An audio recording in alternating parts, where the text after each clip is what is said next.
Welcome everyone. Thank you for joining us for our PRC Saltillo guest webinar. I'm Heather Prenovo, Saltillo AT consultant and training implementation team member. I'll be moderating today, as well as Beth Waitliff-Weaver. We're excited to have Abby Marx, Sarah Marshall, and Kat Kanter with us today to talk about benefits that they've found in providing AAC service through telepractice. They're going to discuss the barriers to telepractice and propose some potential solutions for assessment, treatment, and parent coaching that have been crucial for AAC success. We do have a few housekeeping details, so we're going to go through those here at the beginning. The next slide. If you're having any trouble hearing or connecting to the webinar, try logging out and back in to GoToWebinar. If that still doesn't work, you may need to restart your computer or contact Log Me In at the number you see on the screen. Handouts can be found in the Handouts section of the toolbar, the gray off to the right-hand side of your screen. You can download those to follow along with. There is a question chat window that you are able to type your questions into, and we will address them but with the presenters at the end if time permits. In order to receive ASHA credit for their participation, on our next slide, you do have to be on all day, or all hour, my pardon. The ASHA instructions and forms are as part of your handouts. Remember to put today's date on that form, as we use that to identify the correct course number. And some other reminders are staying online the whole time. It does timestamp, so if you do have to log in and out due to the audio issues, it's okay, it'll be timestamped for you. Please include the title of the class and the date in the subject line of the email when you submit those forms. And you'll email those to info@printrom.com. You will receive an email from PRC Saltillo via GoToWebinar tomorrow. This will have a link to the recording of this webinar, the handouts, the ASHA forms and instructions, as well as a certificate of attendance. Please allow a full 24 hours for this to be sent out before reaching out to us at PRC Saltillo. You must submit your ASHA participation form within 15 days. If you don't use the ASHA CEU registry, you'll just be able to use the certificate of attendance for any hours that you need. Finally, there will be a feedback survey that will pop up as you leave the webinar. Your input is valued, and we would hope that you would take just a couple minutes to share your thoughts on the webinar with us and any other presentation ideas you have for the future. And the next slide. So Abby and Sarah and Kat have listed their financial and non-financial disclosures for you here on the slide. This is available for 0.1 ASHA CEUs. And just as a note, PRC Saltillo is a proud sponsor of this guest webinar as a platform for sharing information. Please note that the content presented in the webinar has been created by the presenters and as such may not reflect the views or opinions of PRC Saltillo or their employees. And with that, I'm going to turn things over to Abby, Sarah, and Kat. We appreciate you being here, and thank you for sharing your expertise with us. Thank you, Heather.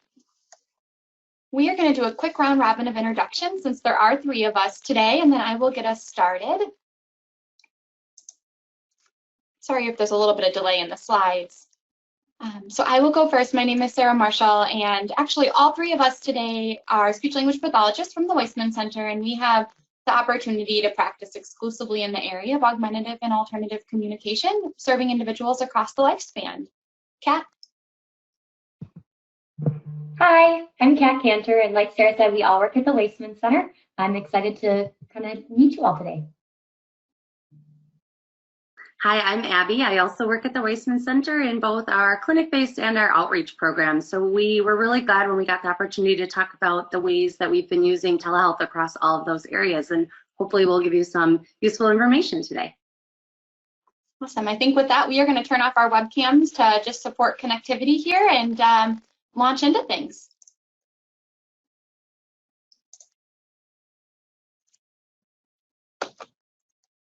So getting started, as I mentioned, we all work at the Waisman Center, which is Wisconsin's University Center for Excellence in Developmental Disabilities, or UCED. We all take a role in the Communication Aids and Systems Clinic or CASC, and that's our clinic-based program. That's where we provide that direct hands-on AAC evaluation and treatment. Previously in person, but now we have been moved to teletherapy, and that is how we found ourselves here today. We also offer our sister program, the Communication Development Program, which Abby was referencing, and that is an opportunity for us to provide family and team consultation and training in community settings. And then lastly, we take roles in the multidisciplinary clinics at the Waisman Center, such as the Cerebral Palsy Clinic, the Newborn Follow-Up Clinic, and we are also fortunate to provide inpatient consultations over at the Adult and Children's Hospital, which is located right across the street from us here at the Waisman Center. Some of our exciting favorite projects are our outreach and training programs, such as ECHO AAC, which is an online network and learning community, and the AAC Partnership Program, where we provide free mentorship and training to community or school-based speech-language pathologists who might be new to the SGD funding process. So our learning objectives today are to discuss what barriers that we are up against as SLPs providing AAC services through telepractice. And more importantly, discuss some approaches that you can use regardless of if you're providing assessment, treatment, or parent coaching via telepractice to overcome these barriers. And lastly, with COVID, there has been so many resources made available to everybody, but it is hard to wade through them and figure out which ones are applicable to me and my caseload. And so I hope today you'll be able to start identifying which of the resources out there are relevant to your practice area. So our agenda today, I'm going to kick us off with assessment, and this is going to be a really brief overview. There was a wonderful presentation yesterday that was a full hour focused on assessment. And so if you are providing AAC evaluations via telehealth and you were not able to attend that, I would recommend watching the recording. I will turn it over to Kat to discuss AAC treatment via telehealth, and then Abby will wrap us up with some parent and team coaching considerations and recommendations. So when we're doing an assessment, regardless of if it's in person or via telehealth, we are doing feature matching. That is where we are looking at the needs and the skills of an individual, both today and potentially in the future, as well as all the unique features and intricacies of speech-generating devices or other AAC systems, and hopefully identifying that perfect match for the individual. We're, of course, doing a chart review. We are doing a comprehensive interview, which includes family, the individual who is using the AAC system, school team, other support staff, job coaches, etc. And crucially, we're conducting a dynamic assessment and trials of at the very least 3 systems. In Wisconsin and perhaps in other states, it is required by insurance and recommended by us that individuals complete at least a 4-week rental period following that feature matching process. That allows the individual an opportunity to trial it across contexts, partners, settings, situations, and confirm that it really is the best match before we ask for insurance to purchase it. So before the evaluation, there's a lot of work that goes into an AAC assessment. However, when they're being done via teletherapy, I think that work really increases. We're of course completing that chart review, but I would definitely recommend beginning the interview process and completing as much as you can before even meeting the individual or beginning the process. What we need to be doing during that interview is starting to narrow down which devices to trial. When we're doing an evaluation here in person at CASC, we have an equipment room of over 40 devices, every accessory or switch you might need. And if I learned something in the interview that I wasn't anticipating or expecting, I can pop into that equipment room and grab what I need. But we don't have that luxury when we're completing evaluations via telehealth. And we need to start narrowing it down because we cannot mail or ship everything in the equipment room to a family. And so by completing that interview or that intake form, you can be asking yourself, is that individual going to need accessories? What is that access method going to be? Eye gaze? Are they going to be using scanning, a joystick, head pointing? Are there any vision concerns? If there's no vision concerns and somebody has no motor concerns and they might be using direct touch on a tablet, great. We just eliminated a whole lot of devices that we don't need to trial. Does the individual have a history of a certain symbol set? Or based on their learning profile, might they need motor planning, or would they benefit from full phrases? Maybe dynamic page branching to support sentence construction. And as we move into the evaluation process, I think every day we're all learning new information about what our fall is going to look like. Some of us might be in person sometimes and teletherapy other times. Some of us might be teletherapy all of the time. And so what I'm going to present next are 3 different evaluation models in hopes that regardless of what your fall looks like, you can continue that AAC assessment process. So first is the hybrid model. And this is the primary model that we're using right now in CASC. This would be great if you are on site or in school, maybe a few days a week, where you're doing that feature matching evaluation in person. This is when you have access to the equipment. This is when you're able to make those small tweaks and really add in your clinical expertise into the evaluation. We're finding that this works best when we're considering alternative access or working with individuals with complex motor or sensory needs. Perhaps the facilitator or the person who's going to be guiding that individual through the evaluation process is pretty unsure or uncomfortable with technology. That in-person feature matching evaluation is really helpful. We are then transitioning those individuals into teletherapy for the rental period and for ongoing therapy. And Kat and Abby will talk a little bit later, but we found a lot of benefits in doing that. But if you're not having any time in person with an individual, that is okay. The first model that you could attempt via teletherapy would be a simultaneous model. And what I mean by that is you're doing a single evaluation session, but you're trialing all speech generating device options in one visit. Okay, we would be prepared here to be together for at the very least an hour, maybe 2 hours, maybe longer, depending on how you schedule evaluations. What you're going to need to be able to do here, though, is ship multiple devices to arrive simultaneously. Okay, one model that we're attempting in our clinic is for individuals who might be able to use direct touch on a tablet, sending an iPad loaded with 3 different speech generating applications that might mirror the software available on dedicated device options. This really allows the individual to have access to 3 different software programs on a single system for that evaluation piece, and then we can go ahead and recommend that dedicated device next.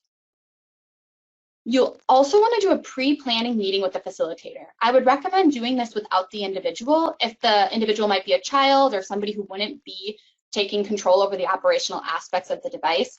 We really want that support person to feel comfortable not only loading the different softwares, but transitioning between them.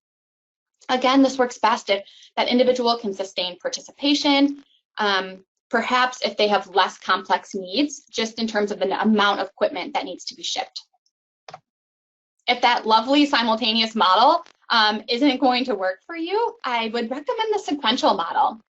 And this honestly looks a lot like our in-person evaluations for complex communicators, where we might be doing multiple evaluation sessions before completing the feature matching process. Perhaps trying a single device per session, or maybe across multiple sessions before introducing a next one. Again, you're still going to need the ability to ship multiple devices. However, it's going to take a little bit less coordination in making that happen, right? You might have company A send device 1 in September, and company B send device 2 in October, and so on and so forth. The important thing to remember here is when you get to the end of potentially month 3, it's going to be really hard to remember what happened month 1. So I would recommend identifying some messages or situations to trial on each device and taking detailed notes. So for example, maybe the goal is for the individual to communicate 3, for example, for the evaluation process, 3 messages. And we are going to write down really detailed notes on how efficiently, effectively, and independently that individual is able to access those 3 messages on all 3 systems. We might also be taking notes on how many communication functions the individual expressed, or how many times they initiated, or how their language skills advanced during that trial. That way, when we get to the end of potentially a 3 to 6 month evaluation process, we can remember how it began and make an informed decision. So the barriers exist. The barriers exist in regular AAC evaluations, and they also exist in teletherapy evaluations. A common one is the facilitator struggles with technology. I'm pretty confident that everybody on this call struggles with technology in some regard, and that's okay. I think normalizing it is important, but I might recommend choosing a hybrid or a sequential model where that facilitator isn't tasked with presenting 3 devices in a single visit. That's a lot of pressure. And really taking advantage of those pre-planning visits. I would recommend inviting vendors to those as much as possible if you are trialing dedicated systems. Not only do the vendors have incredible expertise and knowledge in their equipment and the technology, but it allows you to maintain that speech-language pathologist relationship with your client and their family, where you're really the expert on their language needs and implementation and teaching strategies, and allowing that technology piece to be addressed by the experts from the companies. Access to technology, huge barrier for completing evaluations. I realize we're very lucky with our current setup and having access to a loaner library, but the technology is also available to you if you don't have access to that currently. Contact your vendors. They have dream loans for SLPs, complimentary loans for clients, funded rentals for clients. Many vendors have their personal set of devices they might be able to lend you. Check with your district. Maybe you have a large loaning library of devices that might just be sitting there if your kids are at home. You could partner with clinics offering in-person evaluations if you really think that hybrid approach might be best. We're partnering with speech pathologists across Wisconsin who are sending their students for an evaluation, they're attending via video, and then we're transitioning care back to teletherapy through school once that equipment is in place. Many of the dedicated speech generating device options out there have comparable speech generating apps. So you can look at that, and that might be a faster way to send an app out. There might even be a free trial that a family could download on their iPad if they have access to that. And definitely don't forget about low tech. Of course, we want to be trialing high-tech systems as we're recommending it, but you can gain a ton of information about symbol type, symbol number, symbol layout, color coding schemas, just by presenting low-tech boards. That can really help you narrow it down when we're thinking about what to mail to families.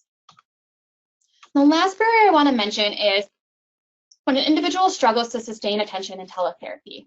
This is my almost entire caseload, and I'm sure it is the case for many of you on this call today, that it is rare for particularly children to want to sit at a computer for a 90-minute evaluation. That is okay. There is no prerequisite skills. There is no level of attention an individual must exhibit to participate in an AAC evaluation. We just need to adjust the model we are using in completing the process. Again, I would recommend hybrid or sequential in this case. I think it's unrealistic to expect an individual to participate in 3 trials, and you just might not get the information you need. Here, more than ever, we're going to be doing pre-visit planning before an individual joins, so we're maximizing their time, right? We don't want moms struggling to turn on Vocabulary Builder in the 2 minutes we have the child's attention. We also might take the shift to a focus on caregiver coaching. Let's identify together ways that we can trial a device throughout a day and perhaps videotape that, right? Send mom around the house with a GoPro or set up the iPad at the kitchen table. And if family is willing to send you securely the videos, you'd be able to evaluate those later. I think having an opportunity to see the child use a potential device in their most natural environment during identified functional communication opportunities is just as valuable, if not more, than trialing it in person with them. And really, don't be too hard on yourself, and make sure the facilitators feel comfortable too. Our goal with an evaluation is not to figure out what insurance is going to buy today, right? We're trying to narrow down options. We're trying to identify features we need, and we're really just looking for something to rent. Just because you rent it doesn't mean you have to buy it, and you can always do another rental, right? The goal is to just begin introducing things and narrowing it down. I'm going to get this turned over to Kat, but I want to mention that all of the companies have responded so amazingly to COVID-19 and published exceptional supports. And so please check out all of the different resources. There are companies that are sending out not only devices to try, but even an iPad for the family to participate in a tele-AAC evaluation. We have mount companies sending evaluation kits. It's really quite wonderful. There is one last resource I want to mention, is that feature matching chart here at the bottom. This is a great tool to help you think through that process of narrowing down which devices to send, as well as for taking detailed notes during your trials. So I would definitely take a peek at that. And with that, I am going to turn it over to Kat to talk about treatment.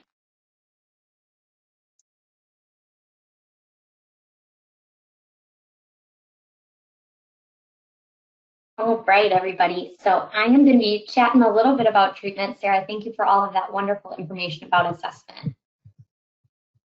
Let's see. Sorry, I'm having a little trouble getting the slide to go. There we go. Okay. So just like we talked about different models of assessment, I think that there are definitely different models that we see in treatment. So I think one of the great things is picking that model and thinking about what's going to be best for each client. There are a lot of models out there, but the one that I've found that discusses, I think, most clearly what we're seeing as being successful is Rachel Maddell's presentation from Practical AAC. She talks about direct, consultative, coaching, and hybrid models. So that direct model is just what it sounds like, doing something very similar to what you would do with an in-person session. You're really working directly with the individual who's using the AAC device. In consultative, you're doing a lot less of that kind of direct therapy with the client and working more with parents to provide quick ideas for things they can trial for the next month, doing some troubleshooting, some brainstorming on how they can continue to expand success that they're already having at home to really incorporate more communication into their day. In the coaching model, we may be really looking more at working with the families. So how are we giving them specific feedback, either in real time or after they've sent us a video of how they're using the device with their child, to make sure that we're supporting them in learning some of those really key teaching strategies like aided language stimulation or expansion. And then the hybrid model, of course, is a combination of the above. It could really be that you're doing pieces of all of these within your approach. And so similar to what Sarah kind of talked about, I think that there are definitely different features that we want to consider about when we're picking different models. And so for the direct therapy model, I definitely might be looking more at a client who can sustain more attention and has a caregiver who's really willing and able to participate, or at least willing and able to get them set up, make sure the technology is in place, and make sure that the individual can really stay in one location, whether that's staying within, at the table or staying within the same room so that we're able to kind of maintain that visual on camera. The direct service model also may be better with a more established system. So if that individual has already gone through that feature matching process and is feeling a little bit more confident in their use of the device. The consultative model is really great to use with communication partners who are more knowledgeable. So if a family is pretty tech savvy and they understand some of those operational components, like how do I add a button, how do I delete, how do I edit, having those kind of established pieces can be really helpful in building on what success they're already seeing and just providing little ideas for how they can continue to expand use of the device throughout the day. In the coaching model, I think this can be really great for someone who's still completing that feature matching process or that we're still working on customizing that system.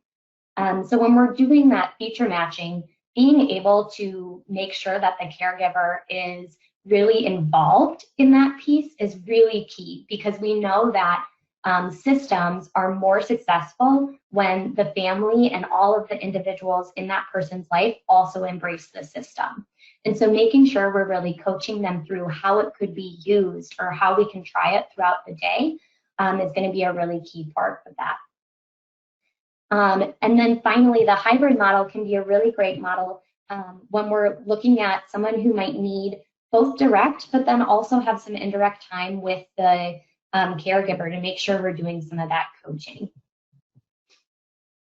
And so on the next few slides, I have kind of resources that I've found to be helpful. Like Sarah said, there are so many resources out there and so many wonderful presentations that have kind of been developed since the beginning of March. And I think These are the things that I found most helpful in my therapy, and I'd love to know kind of what else other people have found helpful too.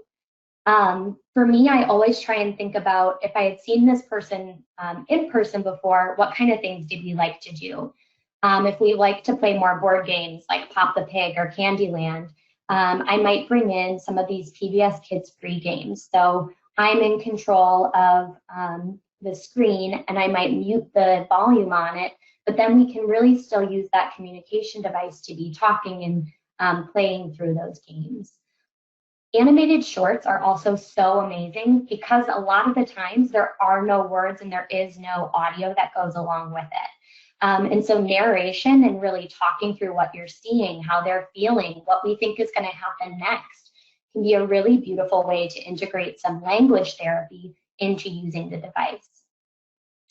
For books, I love to use Tar Heel Reader. There are a ton of free and accessible books. So if your individual that you're working with is using switches or even pieces like that, then we're able to have them access the book and participate in that. And finally, despite my very silly drawing of a caterpillar, I found that the whiteboard and just built-in drawing features can be very fun.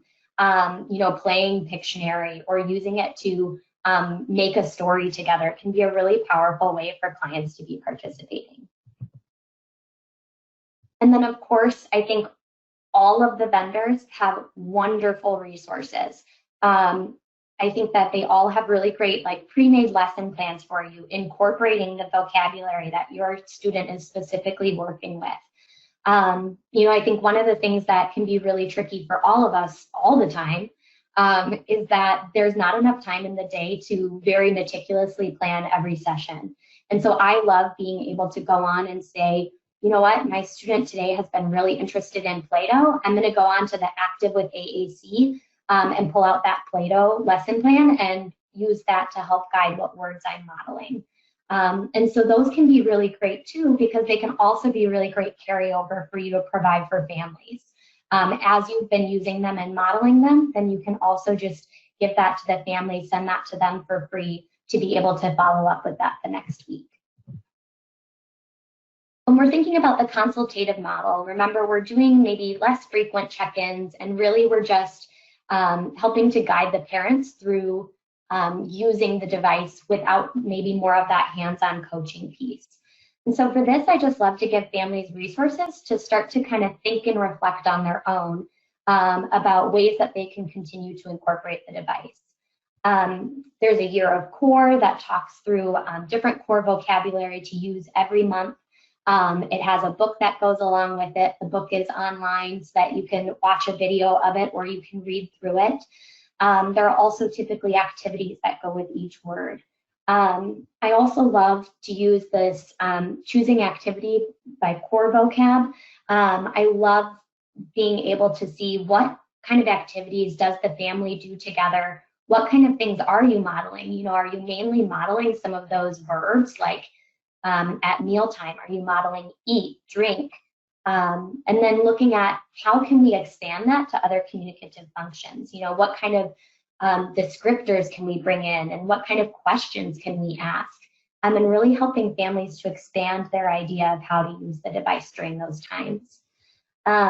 The Pathways to SNAP Core First can also be a really great resource. It provides in-app videos of how the device could be used and kind of scaffolds you through different levels. So that can be a really great parent-directed app. I also love to always come back to the AAC competencies. We know that to create successful AAC communicators, we really need to develop skills across all of these competencies.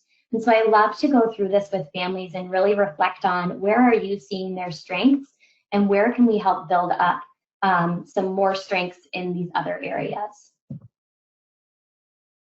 When I'm looking at the coaching model, I love to pull in one technique that I'm using kind of each session. So Hannon's It Takes Two to Talk has a lot of really wonderful acronyms that I pull in. So the OWL technique, observe, wait, and listen, or the SPARK technique, which is a really great way to encourage communication within routines. So start the same way, plan your child's turn, adjust the routine, repeat, and keep the same end. I think using some of these acronyms sometimes, I love to model these for our families, model how I'm doing it, and then use this common vocabulary with them to talk about how they're doing when you're watching and coaching them. Another really great model is the s'mores model. And so, for example, if I was talking with a family as I was watching them model with their kid, I might say, you know what, I loved that you were using a slow rate of speech. I love that you modeled that you were what you were saying. Say like, I liked to play bubbles. One thing that you could do is think about how to expand that a little bit more. So let's look at that E a little bit more this next time and think about how you can add in, it's my turn to blow bubbles or your turn, and really help them to do some of those pieces. Finally, when I'm thinking about coaching, I also love to bring in a lot of videos that are already made and talk through some of those great teaching strategies that we're using. So, for example, aided language stimulation. Sometimes I'll watch this video at the beginning of my session with parents and then talk through how this might look in their day, you know, based on what they took away from the video. I also wanted to mention that the Mailman Center for Child Development in Florida has some wonderful videos that explain a lot of different AAC techniques for children who are bilingual in English and Spanish. Finally, I also like to consider other communication partners. A lot of the time when we are thinking about the coaching model, I think we focus on parents or caregivers, but we also forget about all the wonderful natural communication partners they have built in, like siblings and maybe even extended family members.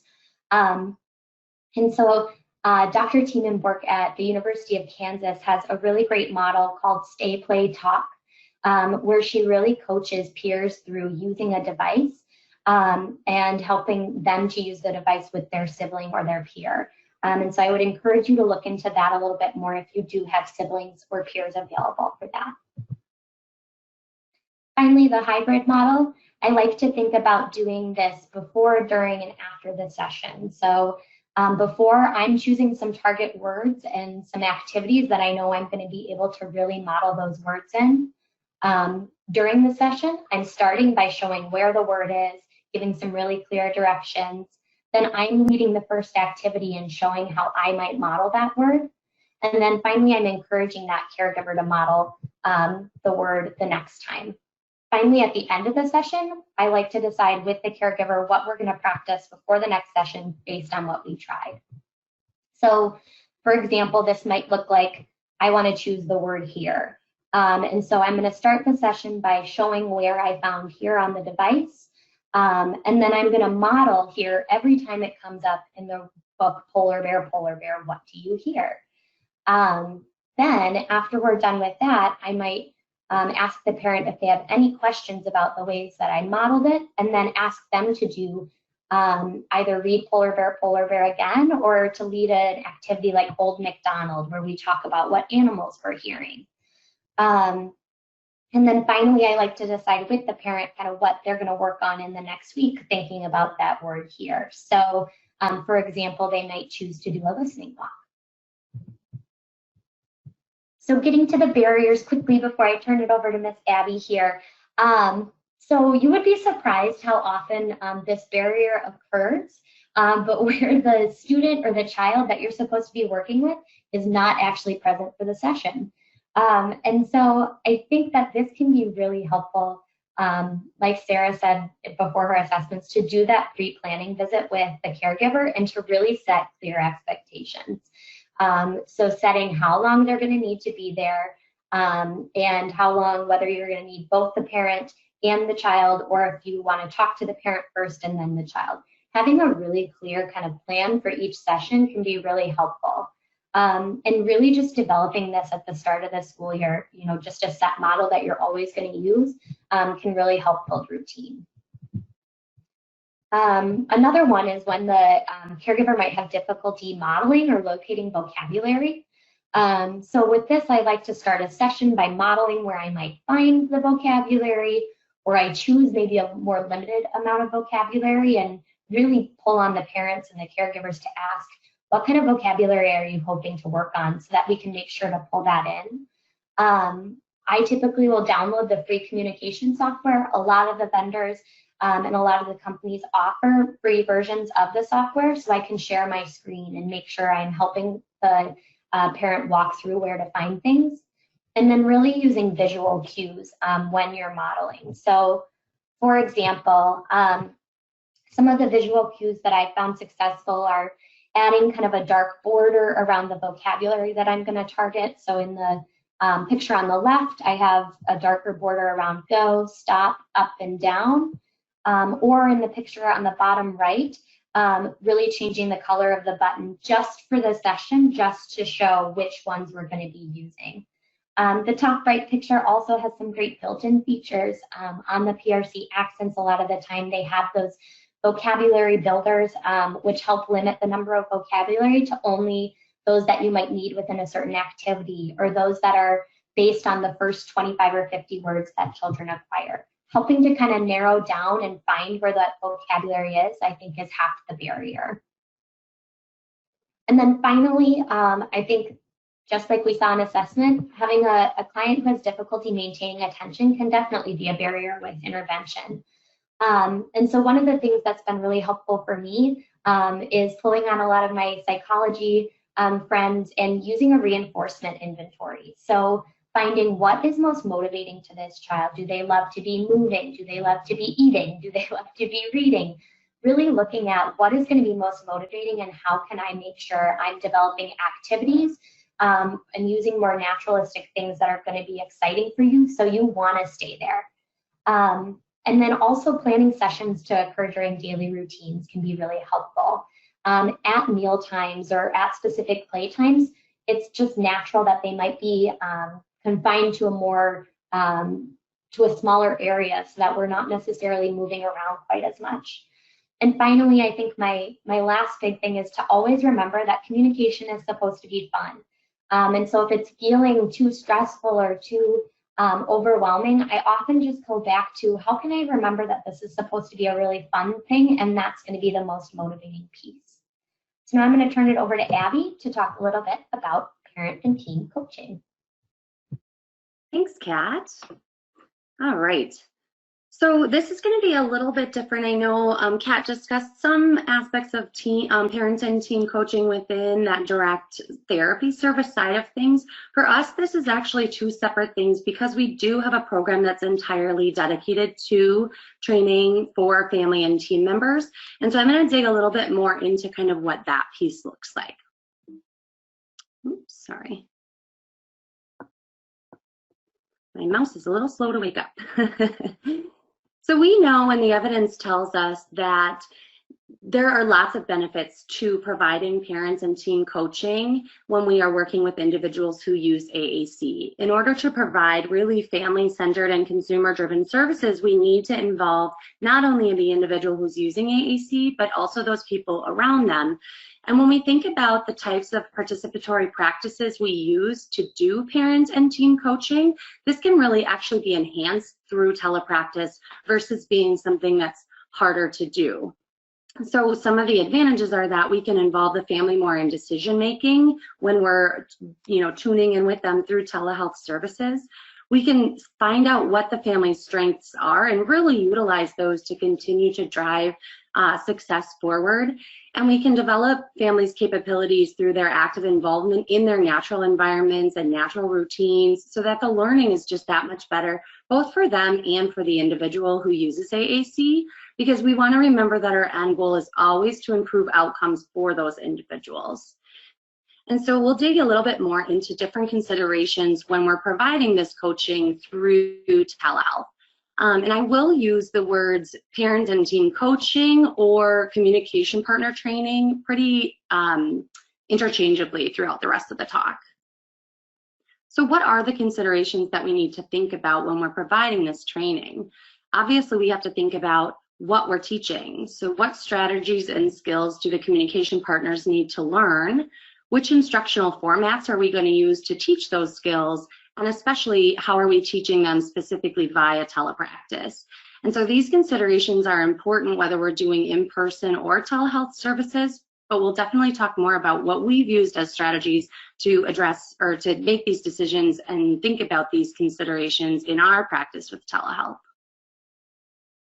The first consideration related to what we're teaching is important because we need to identify not only the skills and strategies that we're targeting for the AAC user, but also what we're targeting in terms of the communication partner's needs and strengths. And one way that we always start with this in our outreach program is to gather information about those current skills and needs, both through talking to their partners and the stakeholders. They can give really useful information about their experience communicating with the individual, what it looks like in their real world interactions. But above that, it's also important to observe interactions because we have our own clinical expertise that we can add to what we're offering and recommending in terms of parent and team training. And so obviously stakeholder opinions are really important, but our clinical expertise is also important in terms of looking at really useful and supportive strategies that we can teach to our communication partners. We also need to consider where they're at now and how we're going to move them forward, and this needs to be individualized. There isn't a one-size-fits-all training manual for how to implement AAC with any particular user or any particular family and team, and so it's really important that we're talking with the team and getting to some consensus about the different goals we have. It's also important to come to agreement on those goals in, kind of together as you talk through it, because that buy-in is really important in terms of successful implementation and making sure we truly are addressing those family and client-centered outcomes that we talked about at the beginning. Uh-oh. My mouse is stuck again. There we go. So as we think about the consideration of what to teach, I've included a few examples from Buchelman and Light's latest edition of the AAC textbook that I think a lot of us use or have used both to inform our practice or within coursework. They have some really nice information in this latest edition about family and team training and supports. And so I pulled out a few targeted strategies and skills that we might focus on. And I thought about what makes these uniquely positioned to be addressed through telepractice. So as one example, when we think about setting up the environment to foster communication, we know that this is important to support individuals who use AAC by creating environments where they can be really successful. And when you're providing those services or training via telehealth, you have a unique opportunity to explore their natural environments and really look at what opportunities and what barriers are there and help work through those so people can get really useful practice setting up and fostering that communication. Another example would be thinking through how how communication partners prompt as required to ensure the individual who's using AAC is successful. And so thinking through kind of what Kat was describing, where we are helping families to implement things across environments. When you're there via telepractice during different routines or different activities, it creates this opportunity to coach families in real time and provide them the level of scaffolding that they need to use queuing hierarchies or fading prompts out or whatever it is that we're addressing in terms of how they're interacting with the individual using AAC. We also need to consider what instructional formats we might use through telepractice. And I think that this is important to consider, not, again, just like when we're thinking about what to teach, we think about it on an individual basis. It's the same way with the instructional format. And not only is it individualized for the client and the family or team, but it should be individualized based on the skill that you're teaching. Some instructional formats may be more conducive for teaching particular skills versus others. So for example, in face-to-face telehealth, this is not, when we say face-to-face, we're not talking about in-person, still via telehealth, but this is that real-time live where we're tuned in together on the same WebEx or whatever it is. And so in that situation, you can really individualize the session to that individual and you can get very hands-on. So ahead of the session, you can identify a particular strategy or skill that you're going to target. You can do it together. You can model that strategy for the communication partner. You can trade places and role play them using the partner while you act as the AAC user. So it gives a lot of flexibility in terms of how you individualize the practice.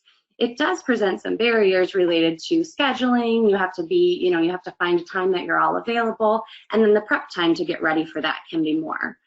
Another example of an instructional format you might use is creating online trainings like this one that are on demand. So after today, this training will be recorded and it will be available. And so you could watch this again at midnight in your pajamas while you have ice cream as a midnight snack if you felt like there was a piece that you needed to review again.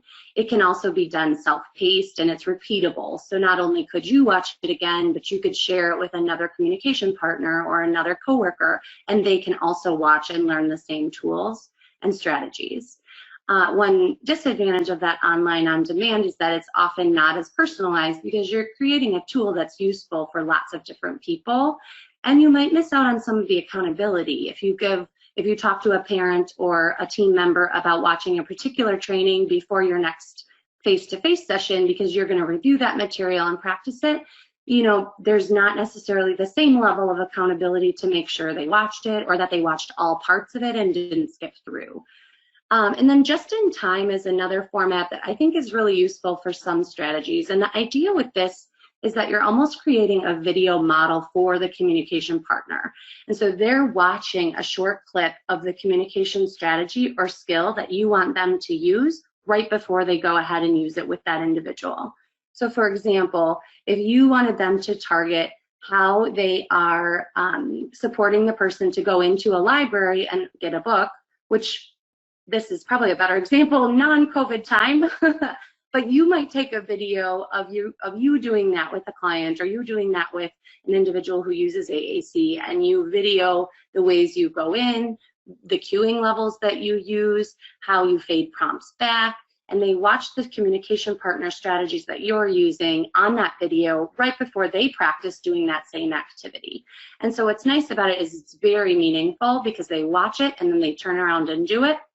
It has the same kind of evidence-based or support in terms of learning when we think about using video models for, for example, individuals with autism who might be doing something for the first time or have trouble doing something. And so it gives you that really meaningful context right before you go ahead and do that same thing. But it can take time to make those videos, and the generalizability can vary. And so I think as you think about providing this parent and team training, you want to be thinking about which of these instructional formats is going to be the most useful, not only for that person, but for the particular skill that you're teaching.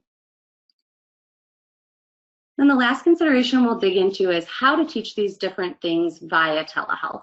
And so in our programs, we like to use the strategy instruction model, which is shown here. And this was originally designed to help teach learning strategies to individuals. So how do we learn? It's since then been adapted to be used as a strategy both for AAC intervention with individuals as well as an instruction model for communication partners. And so this framework is definitely a great way to target communication partner training because it's been shown to support both effective and lasting change in how communication partners are interacting, as well as supporting those better outcomes for the individuals who use AAC. And so when we look at this list within the strategy instruction model, these are the different steps you go through. And some of them stand out a little bit as kind of feeling like they'd be easier to address by telehealth. For example, when we think about describing, oral rehearsal, and planning for generalization, those are kind of more discussion-based pieces of the model. So those steps you could do over a video conference. You're describing why you're using a particular communication strategy and how it will help the individual who uses AAC. You might be practicing and having the person teach back to you and talking about how they might use those across different situations. So those feel a little more obvious steps to be a fit for telehealth. But what about the parts of these steps where we're actually modeling a targeted strategy for communication partners, and then we're using those strategies within controlled and advanced practice opportunities? So that's what I'm going to talk a little bit more about, some resources for how you can do this if you're providing parent and team training. The first one we'll talk about is the step where you have talked through a communication strategy and you're going to now model it as the partner so that the person you're training can see how they might use it as well. And so I've just pulled out a few different ones to talk about, because it can be difficult to think, how do I model this from afar when I'm not in the same room with the communication partner and the AAC user and I don't have their device here? Well, one example would be when we think about that aided language stimulation piece that we were discussing, how do you provide that input and how do you show other people how to provide the input? Just like Kat talked about, using editor software and screen share can be a great way to pull up the actual communication pages of the individual you're working with, and you can use your screen to model how to find language. Another example for modeling targeted strategies is to model how often and how long should a communication partner wait or provide an expectant delay to allow time for the person using AAC to communicate their turn. And so on the video telehealth visit, you might actually use some self-talk to highlight what you're doing. So for example, if I'm holding up my iPad and I'm modeling a strategy and then I'm going to stop as if I'm giving that wait time or that expectant delay, instead of sitting quietly and not saying anything, I might actually kind of whisper to myself so they can hear me saying, okay, I'm looking at you because I'm waiting to see if you're going to say something. In my head, I'm counting to 8. And so you're giving them that self-talk to build their awareness of how long should the pause be? What can I say to myself in my head to extend that pause and give that wait time? Another cool tool that you might use is an on-screen timer. So this is an example of a chess timer, actually. And so in chess, when one person takes a turn, they hit the knob and then it switches the timing over to the other person. But in this application, you might switch when it's your turn as the communication partner versus when it's the person using AAC's turn, and it gives you a count of how long was I waiting. And so you could use this as a way to give communication partners clear feedback about what they're doing with that strategy. Okay, in the interest of time, I'm going to kind of just keep moving here. This is another example of ways to create context by sharing your screen or creating visual scenes so that you have more of that shared context as you're communicating with an individual. Okay, there we go. So then the next step that might be hard to think about how to do it via telehealth is the step where you start to do some controlled practice. So in that first step we just talked about, I'm acting as the communication partner and I'm modeling the strategies that I might use when I'm interacting with someone using AAC. In this step, we're actually reversing those roles. And so over the video conferencing tool, I might be pretending to be the augmentative communication user, and then the communication partner is the one who's now using the strategies and practicing those steps. But the trick with this step is that we, as the instructor, also need to be prompting and giving feedback to the communication partners about how they're using those strategies, if they should increase their use, if they should try a different strategy. So how can you be both the AAC user in your role play role, as well as prompting and giving feedback to the communication partner? Well, one thing that I like to do is use visual supports on my screen. So I might be sharing my screen if I'm working with a family member on how to use a prompting hierarchy and when to go up in prompts or when to come down in prompts. I might share my screen with a visual like this. And in our interaction on the screen, I am staying in my role as the person who's using AAC, and I'm responding to their communication partner strategies as the AAC user. But on my screen, I might be giving them a quick reminder like, oh, here's a good moment to use a verbal prompt for me. So it creates an opportunity to serve both roles and help them kind of with that visual where you're not stopping the interaction in order to give the prompting and feedback. And then the last step that we'll talk about that could be difficult to implement or could feel difficult to implement via telehealth is this more advanced practice step. So in this step, in person, typically the individual or the communication partner would be going out and they would be in natural settings and environments, and they'd be practicing those skills and strategies that you've taught them. And then you continue to provide that support and feedback, but you're fading it back.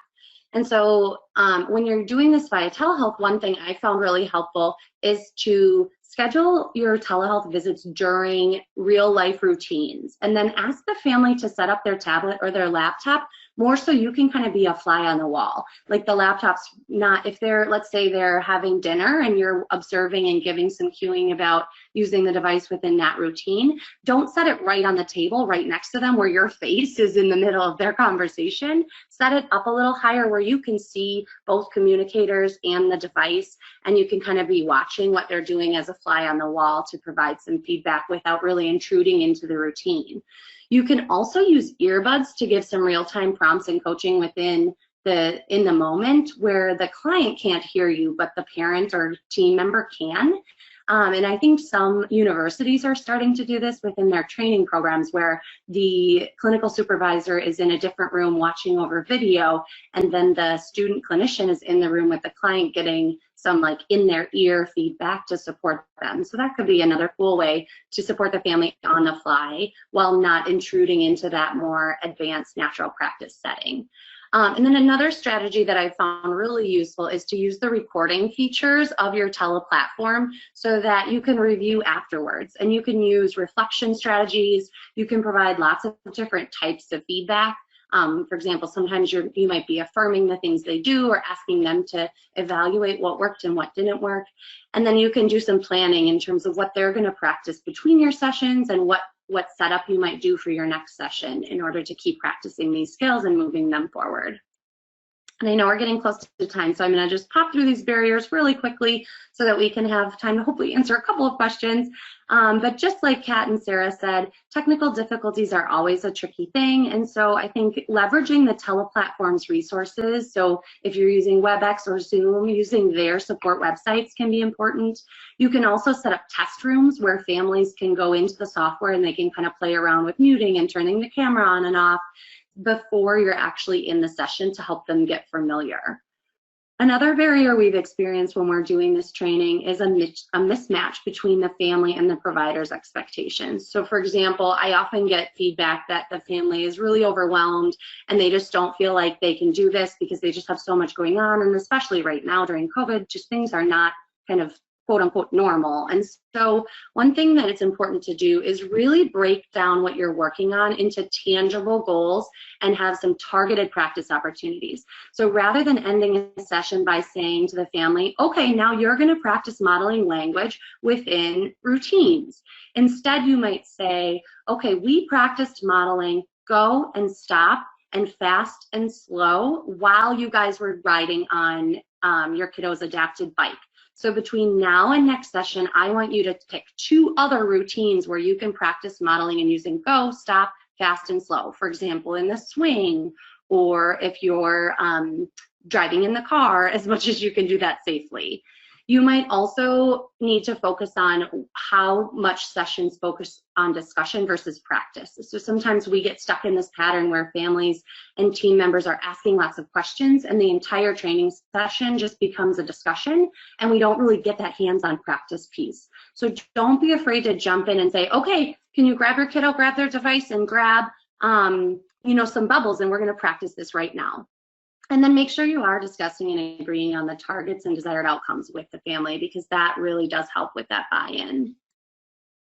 And then this is kind of similar to what Kat and Sarah also mentioned about familiarity with the devices and the page sets. So leverage some of those, the vendor websites in terms of the training, on-demand trainings and resources for family and team to get more familiar with the devices. And then I think another important thing is not to get so focused on AAC programming versus the actual implementation.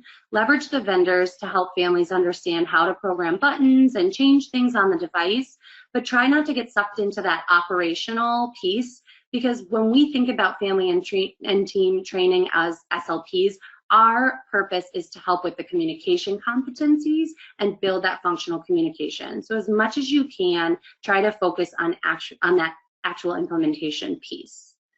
Okay, I'm sorry, that was such a whirlwind. Here's a list of our resources, which is also available in the handout, and then we're going to put our contact information up so you can reach out to us if you have other questions.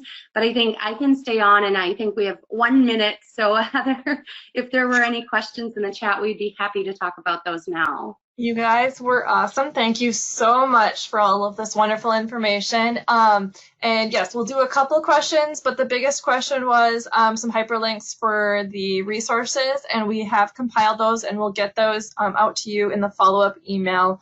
So everyone who was asking about those, you will get those resource links. A couple of the questions that came up, any suggestions on how you're receiving videos securely from parents?